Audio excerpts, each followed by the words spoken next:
Nunca me había dolido tanto una vela encendida. La iglesia estaba llena de mujeres murmurando rosarios, pero cuando pasé cerca del altar, escuché mi nombre entre sus rezos. Protégelos de Margarita, líbralos de su influencia. Sentí que me arrancaban el alma.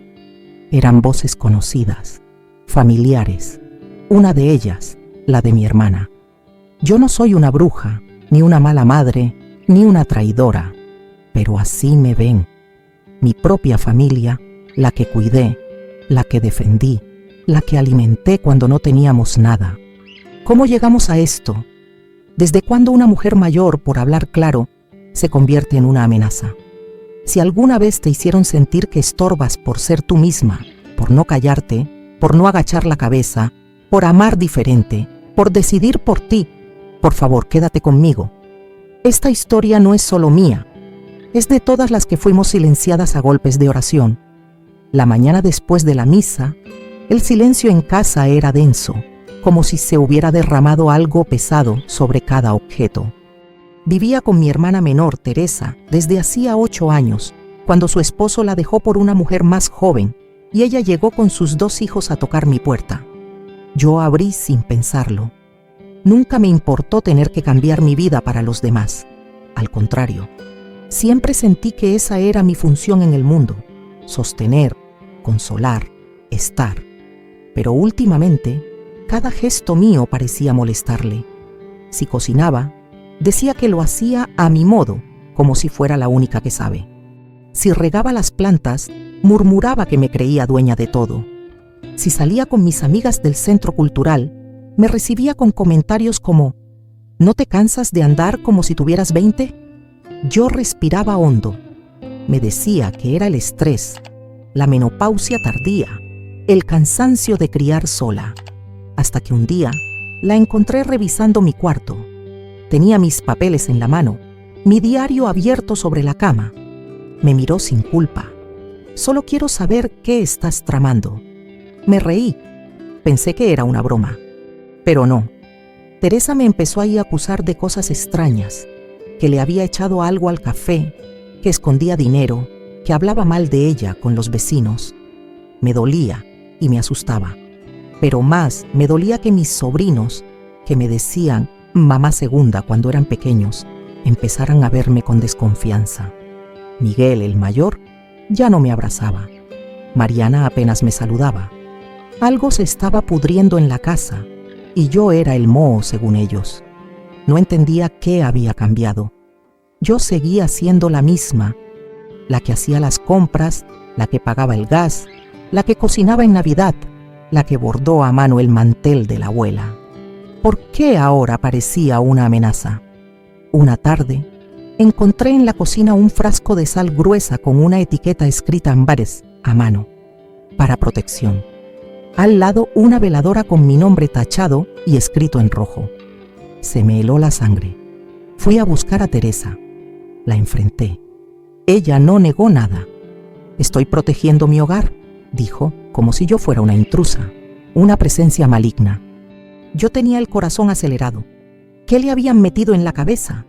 Me dijo que había hablado con una señora del grupo de oración, que le confirmó que yo tenía energías oscuras.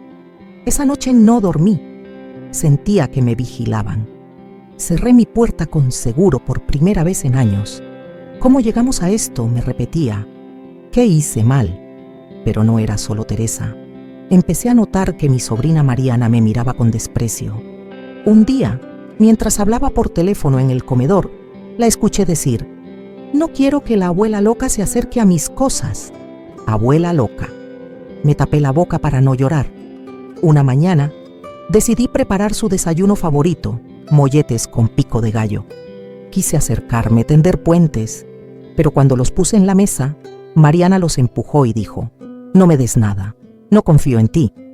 El plato se cayó al suelo, el pan volteado, el queso derretido manchado de salsa. Yo solo atiné a recogerlo en silencio mientras mi hermana me veía desde la puerta sin moverse. Esa fue la primera vez que sentí que estaba sola, dentro de mi propia casa. Me costaba dormir, así que empecé a escribir de madrugada. Me refugié en mi diario, el mismo que Teresa había invadido. Necesitaba recordar quién era, porque esa versión de mí, la bruja, la loca, no coincidía con la mujer que había pasado su vida haciendo sacrificios por otros. Recordé cuando tenía 19 y renuncié a mi beca universitaria para cuidar a nuestra madre enferma. Teresa aún estaba en la prepa y papá ya no vivía con nosotras. Yo fui quien aprendió a inyectar, a bañar a mamá en cama, a leerle sus novelas favoritas mientras tosía con sangre en el pañuelo. Cuando murió, ni siquiera pude llorar bien. Había que organizar el velorio, cocinar para los que llegaban, consolar a Teresa. Años después, cuando mi primer amor me pidió irnos a Monterrey y empezar de nuevo, dije que no, porque Teresa estaba embarazada y sola, y porque nadie más podía cuidarla. Me dije que el amor podía esperar. Nunca volvió. Me acordé también de los cumpleaños de Miguel, cuando lo llevaba de la mano al parque y fingía ser su mamá para que no sintiera vergüenza. O de aquella vez que Mariana tuvo fiebre y la cuidé 3 noches seguidas mientras Teresa salía con su novio del momento. Yo no juzgaba, solo estaba. Siempre estuve.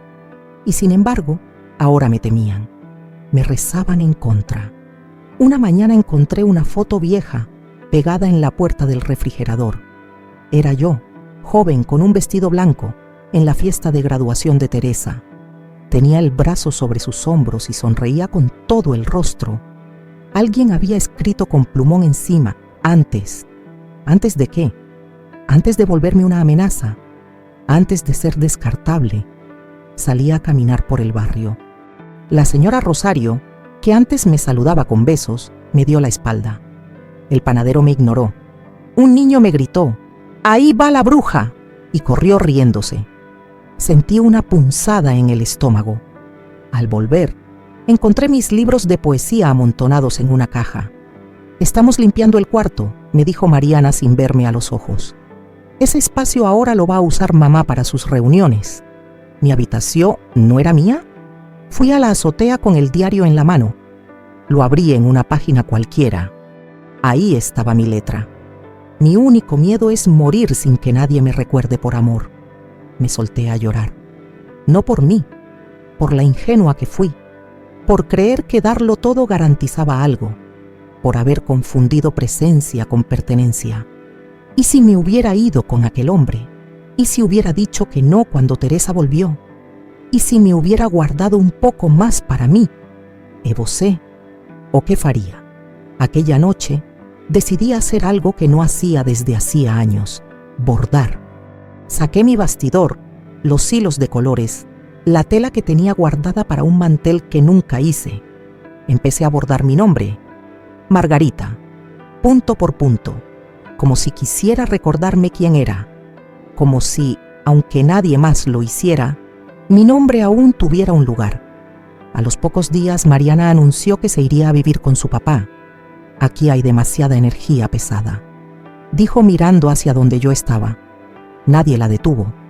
Yo menos. Me dolió, pero también sentí un poco de alivio. Uno que me dio culpa. Esa misma noche, mientras bordaba en la cocina, Miguel se acercó. Se quedó parado un rato mirándome. «Tía, ¿tú crees en esas cosas de brujería?», preguntó. Lo miré a los ojos. «Creo en el amor, Miguel, pero a veces el amor no alcanza». Él bajó la mirada y se fue sin decir más. El día 15 de septiembre llegó con un calor pegajoso y un cielo nublado que parecía presagiar algo. Teresa había organizado una reunión en casa, como cada año, con comida, música y mujeres del grupo de oración. Yo había planeado quedarme en mi cuarto, pero una de las vecinas me invitó a acompañarlas a la misa de la Virgen. Dudé. Algo en mi estómago se revolvía, pero terminé yendo, pensando que un poco de aire me haría bien. La iglesia estaba llena. Olía a flores marchitas y cera derretida. Me senté al fondo, en una banca solitaria. No quería molestar a nadie. Pero cuando llegó la parte de los rezos comunitarios, escuché mi nombre. Claramente. «Protégelos de Margarita. Líbralos de su influencia, Señor». Me giré. Teresa tenía la cabeza baja. Sus labios se movían con devoción. Sentí un mareo. Otras mujeres repetían las mismas frases. Mi nombre se convirtió en súplica, en rechazo, en condena. Salí de la iglesia con el corazón en la garganta. Caminé sin rumbo por varias cuadras. ¿Cómo era posible? ¿Qué habían hecho de mí? ¿Qué les había dicho Teresa? Cuando regresé a casa, todo estaba decorado con banderitas y papel picado. La música sonaba desde el patio. Teresa, con un vestido rojo, reía con sus amigas. Miguel estaba sirviendo bebidas. Nadie notó mi presencia al principio. Caminé hacia la cocina queriendo refugiarme un segundo. Ahí, sobre la mesa, encontré una lista escrita a mano. Personas seguras para el hogar. Era un listado de nombres. No estaba el mío. En ese momento, una de las mujeres del grupo me vio. «¡Ah, tú eres la tía!», dijo con una sonrisa fingida. «Oramos mucho por ti esta mañana». Las demás se rieron. Yo me quedé paralizada. Teresa apareció detrás de mí. «No es necesario que estés aquí si no te sientes cómoda», dijo, con una voz suave que sonaba a expulsión. Me temblaban las manos. Caminé al patio. Mariana estaba ahí, aunque había dicho que se iría. «¿Por qué estás aquí?», pregunté. «Porque vine a proteger a mi mamá», respondió. El silencio fue como un golpe. De pronto, una de las invitadas levantó una copa y pidió silencio. «Vamos a hacer una oración especial de protección, por los hogares limpios, por las energías sanas». Todas cerraron los ojos. Teresa me miraba fijamente mientras murmuraba. Yo era el demonio que expulsaban. Miguel intentó acercarse, pero Teresa lo detuvo con un gesto. «Ella debe entender sola», dijo. Corrí al interior de la casa. Cerré la puerta del baño y me miré al espejo. Mi cara estaba roja, pero no de vergüenza. Era rabia. Era tristeza acumulada. Era dignidad humillada. Golpeé el lavamanos con el puño. «No soy lo que dicen», murmuré. «No soy eso».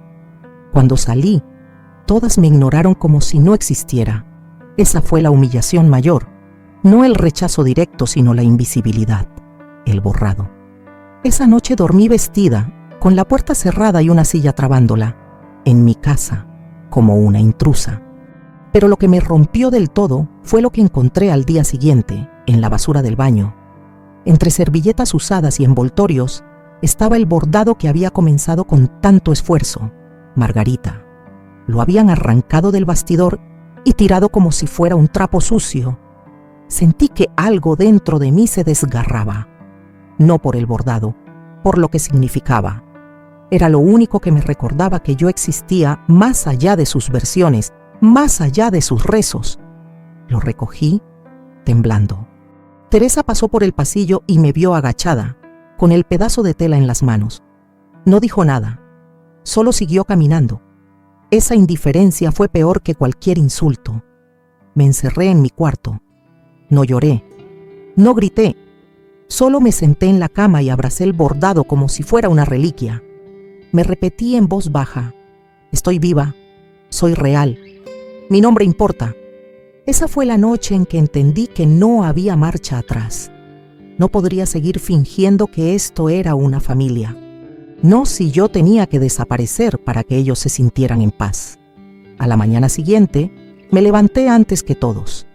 Hacía semanas que no dormía bien, pero esa noche apenas cerré los ojos. Caminé en silencio hasta la cocina y puse agua a hervir. Hice café solo para mí. Por primera vez en años, no pensé en si los demás querían desayuno. No preparé nada para nadie.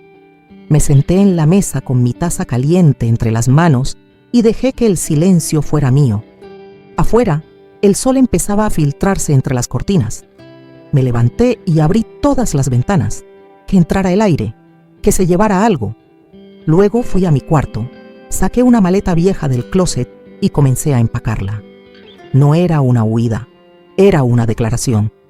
Metí solo lo esencial: un par de mudas de ropa, mis libros de poemas, mi diario y el bordado roto, cuidadosamente envuelto en un pañuelo. También guardé una foto antigua de cuando mi madre aún reía. En la sala vi a Teresa pasar hacia la cocina. Me ignoró como de costumbre, pero al ver la maleta junto a la puerta frunció el ceño. ¿Te vas?, preguntó sin emoción. No sé todavía, respondí. pero quiero ver si alguien me extrañaría si lo hiciera. Ella no respondió, solo cruzó los brazos. Miguel bajó las escaleras después. Me miró, luego miró la maleta. ¿Vas a salir?, preguntó. Voy a respirar, le dije. Caminé hasta el parque del barrio, el mismo donde solía llevar a Miguel cuando era niño. Me senté en una banca, saqué mi diario y empecé a escribir. No sobre ellos, sobre mí, sobre lo que me gustaba, lo que extrañaba, lo que todavía soñaba. Escribir fue mi primer acto de rebeldía. Me devolvió un poco de voz. Volví a casa por la tarde. La maleta seguía ahí. Nadie la había tocado. Pero había algo distinto. Mariana no estaba. Me asomé al cuarto de Teresa y vi que hablaban en voz baja. Cuando entré callaron. No pregunté nada. Tampoco fingí. Me fui directo a mi habitación. Esa noche saqué el bastidor de nuevo. Tomé un nuevo trozo de tela y comencé otro bordado. No con mi nombre, con una frase que se me vino a la cabeza mientras caminaba. No me mataron. Cada punto, cada hilo, era una forma de resistir. Al día siguiente, pegué el bordado en la puerta de mi cuarto. Teresa lo vio al pasar. No dijo nada, pero por la tarde me encontré con una taza de café caliente sobre la mesa, servida sin palabras. Un gesto mínimo, pero algo. Esa fue mi primera victoria, no por el café, sino porque por fin yo había dejado de pedir permiso para existir. En la noche, mientras cenaban sin mí, oí una carcajada. Mariana. Me acerqué a la puerta y escuché cómo contaba algo sobre una vecina y todos reían. Por primera vez en mucho tiempo no sentí ganas de unirme. No porque no pudiera, sino porque entendí que ya no necesitaba pertenecer a ese grupo para sentirme viva. Cené sola, sí, pero sin tristeza. Comí lo que me gustaba, puse música instrumental y dejé la puerta entreabierta por decisión propia, no por sumisión. Antes de dormir, escribí una frase más en mi diario. Mi espacio empieza donde ya no me anulan. Dormí profundamente esa noche, como hacía años no dormía. La calma duró apenas unos días. A veces el silencio se parecía a la tregua, pero era solo espera. Una mañana, mientras regresaba del mercado, vi una camioneta estacionada frente a la casa. 2 hombres descargaban cajas y al entrar, encontré a Teresa dándole indicaciones. ¿Qué está pasando?, pregunté. Van a hacer unas remodelaciones en tu cuarto, dijo sin mirarme. Vamos a convertirlo en sala de meditación y oración. Creí que no había entendido bien. ¿En mi cuarto?, repetí. Ya no duermes ahí, dijo. Últimamente has estado más fuera que dentro. Era cierto. Empezaba a salir más, a caminar, a visitar una biblioteca cercana, incluso a tomar un taller de escritura. Pero mi cuarto seguía siendo mío, o eso pensaba. Subí corriendo. La puerta estaba abierta, la cama retirada, los libros, las cosas, todo metido en bolsas negras junto a la escalera, como si yo ya no viviera ahí, como si me hubieran sacado sin decir. Bajé con una de las bolsas en brazos. ¿Qué es esto?, exigí. Tus cosas, dijo Mariana, que aparecía justo en ese momento. Mamá pensó que era mejor aprovechar el espacio. ¿Y tú estás de acuerdo?, pregunté. ¿Tú también crees que no merezco un cuarto en esta casa? Mariana me miró sin expresión. No te lo tomes personal, tía. Es por el bien de todos. ¿El bien de todos o el tuyo?, le espeté. Nadie respondió. Me senté en el último escalón, con la bolsa a mis pies, y sentí que algo dentro de mí se partía. Ya no era solo dolor, era exilio. Exilio sin maleta, sin despedida, sin voz. Esa noche dormí en el sofá. Teresa no dijo nada. Miguel pasó de largo. Nadie preguntó si estaba bien. En la madrugada, fui al baño y me crucé con Teresa. Llevaba en la mano un frasco con agua y una cruz hecha de ramas. Me miró sorprendida. ¿Ahora también haces rituales?, pregunté. Es protección, respondió. Después de todo lo que ha pasado... ¿Qué ha pasado, Teresa? ¿Que ya no soy útil? Me observó en silencio. No entiendes. La paz que hay ahora, tú la interrumpes con tu presencia. Me eché a reír, pero fue una risa amarga, rota. ¿Sabes qué es interrupción? Cuidar hijos ajenos mientras tú salías. ¿Sabes qué es presencia? Estar cuando nadie más lo hace. Ella apretó los labios. Tú elegiste eso. Y tú elegiste olvidarlo. Volví al sofá con el pecho encendido. No pude dormir. Al día siguiente fui a buscar mis cosas. Abrí una de las bolsas negras y noté que faltaban cosas. Libros, mi bastidor, una libreta entera de escritos. Bajé corriendo, furiosa. ¿Dónde están mis cosas? Teresa levantó las manos. Tiramos lo que parecía basura. No eran basura. Eran papeles viejos, hilos, cosas sin uso. Eran míos. La voz me salió tan alta que Mariana bajó del cuarto. ¿Qué pasa ahora?, dijo molesta. Miguel apareció detrás de ella. Tía, por favor. Los miré a todos. No eran mi familia. Eran extraños con mi sangre. Fui hasta la cocina, abrí la bolsa de basura más cercana y ahí estaba. Mi bastidor, el nuevo bordado. Arrugado, manchado de grasa. Lo saqué con cuidado. Nadie dijo nada. Yo tampoco. Caminé al cuarto de Teresa, lo puse sobre su cama. Esto era mío, y ustedes lo mataron. Nadie me siguió cuando salí de la casa. No fui lejos. Caminé hasta la vieja casa de mi amiga Lulú, con quien tomaba clases de pintura en el centro cultural. No la veía hacía semanas, pero cuando abrió la puerta y me vio con el bordado en la mano y los ojos rojos, no preguntó nada. Me abrazó y dijo, «¿Estás en casa?» Me ofreció un cuarto pequeño que usaba para guardar lienzos. Esa misma noche dormí ahí. Entre bastidores, telas y olor a óleo, sentí que respiraba por primera vez en mucho tiempo. Lulú cocinó sopa de fideo y me dejó un pijama. Yo lloré en silencio mientras me cambiaba, no por tristeza, sino por alivio. Al día siguiente, fuimos juntas al mercado. Me compré un nuevo cuaderno, blanco, intacto. Lo abrí esa misma tarde, frente a una taza de café, y escribí solo una palabra. Renací. Pasaron 3 días. Lulú me ofreció quedarme el tiempo que necesitara. A cambio, yo ayudaba a ordenar su taller, barrer el patio, regar las plantas. Me sentía útil, pero sin cargar el peso de nadie. Me sentía libre. Una mañana, mientras lavaba pinceles, sentí un impulso.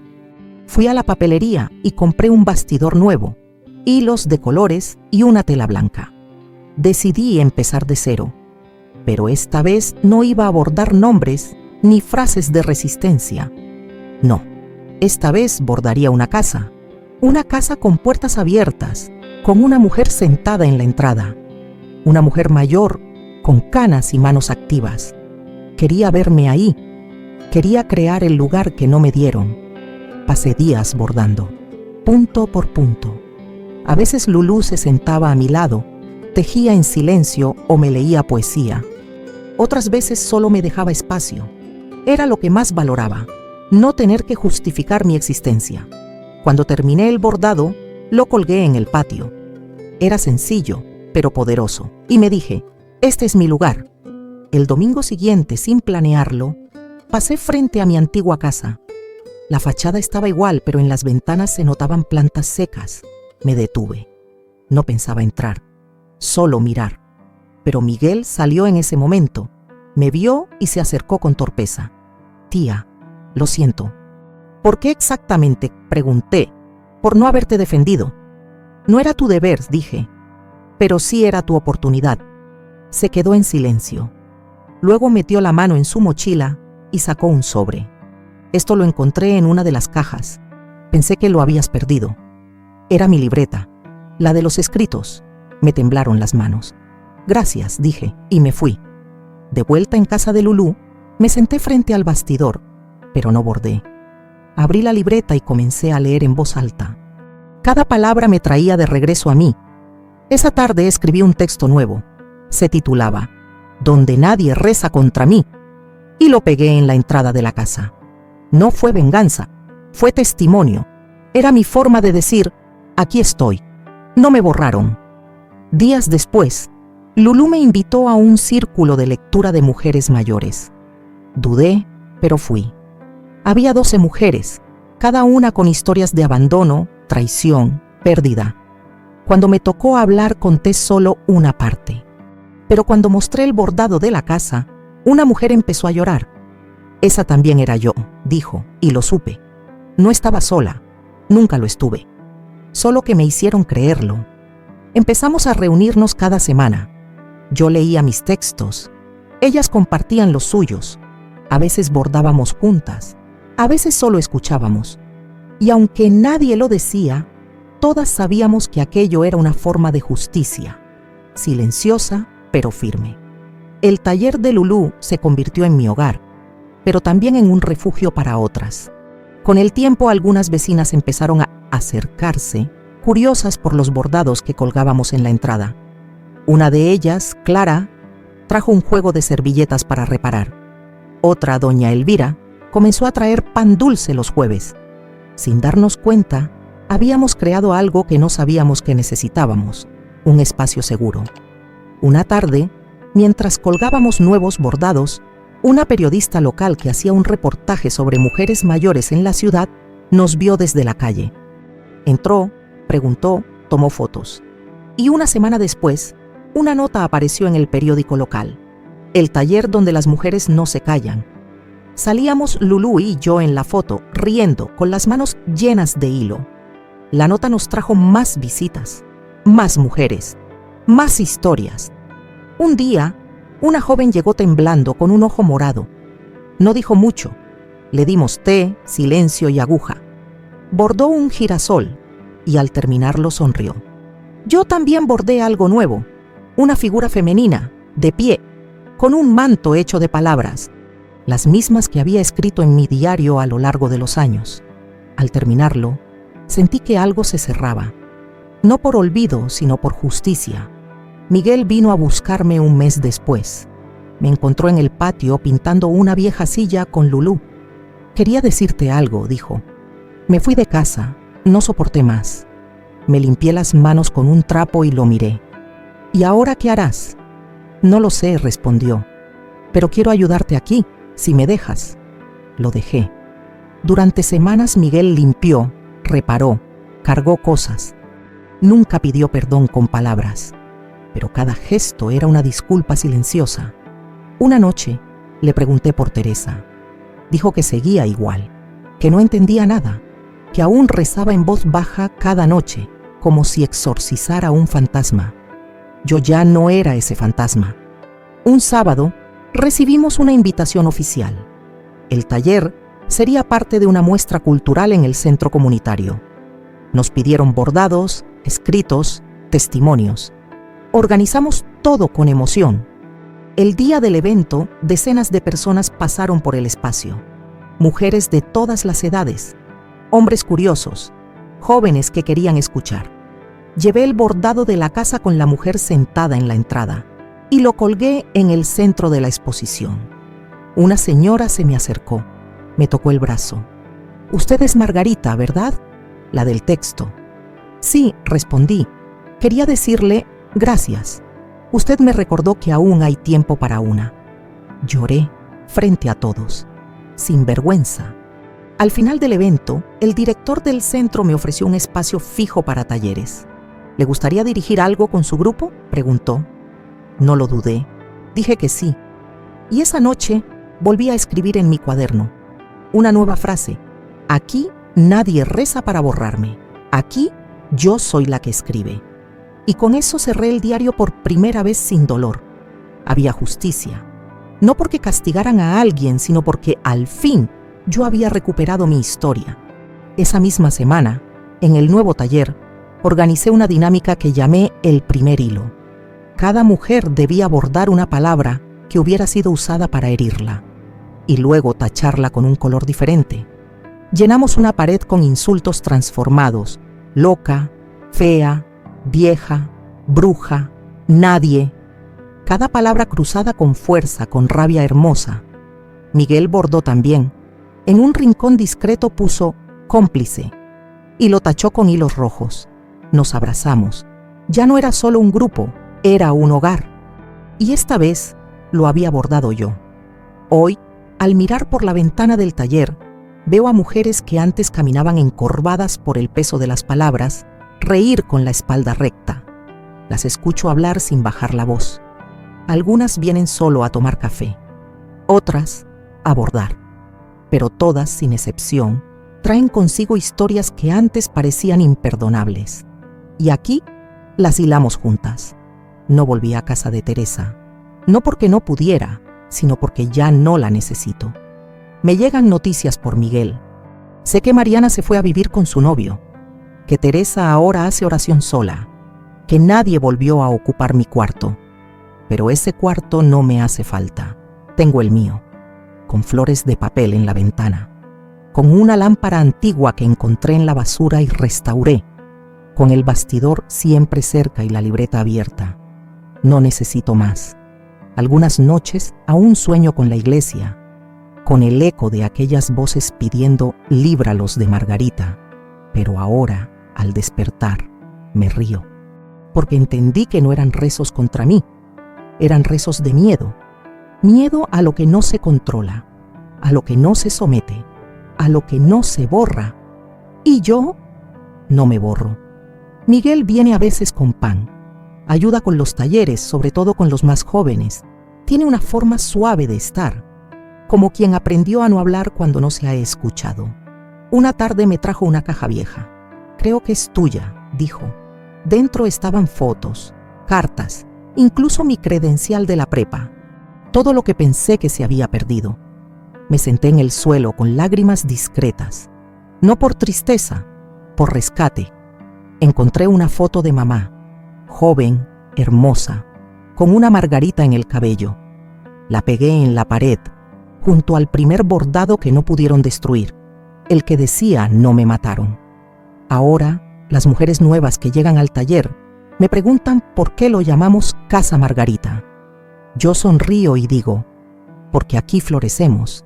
Y así es, aquí no hay rezos contra nadie. Solo manos que bordan, bocas que leen, ojos que lloran sin vergüenza.